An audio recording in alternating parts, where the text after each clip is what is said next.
Welcome back to the Lore and Crown channel. Once again, it's me, Adam.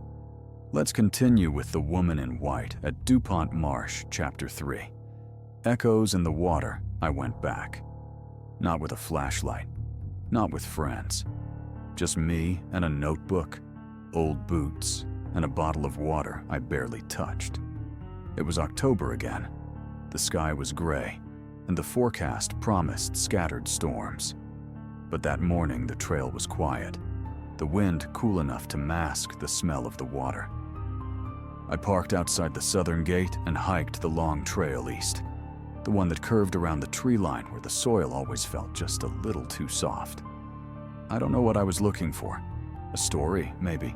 A moment of clarity. Proof that the ghost everyone feared was just myth layered over grief. But even then, part of me knew. She wasn't a ghost. She was an echo. And echoes come from something real. Halfway across the boardwalk, I felt it. That pressure in the air, like something just exhaled behind me. The birds stopped chirping. The leaves hung still. Then came the crying. It wasn't loud. It didn't scream. It sounded like someone had wept so long they forgot how to stop. It drifted through the reeds, slow and broken. I turned toward the sound and saw nothing, just fog. Still, I followed. Off the path, through the water. Something tugged at my ankle, like a hand beneath the surface. But when I looked down, it was only the marsh grass. Still, I kept going. I don't know how far I walked. The trail was gone behind me. Everything smelled like rain. Then I saw her. This time, she wasn't standing. She was sitting in the water, waist deep, her arms cradling something I couldn't see. Her head bowed, her hair soaked and matted against her shoulders.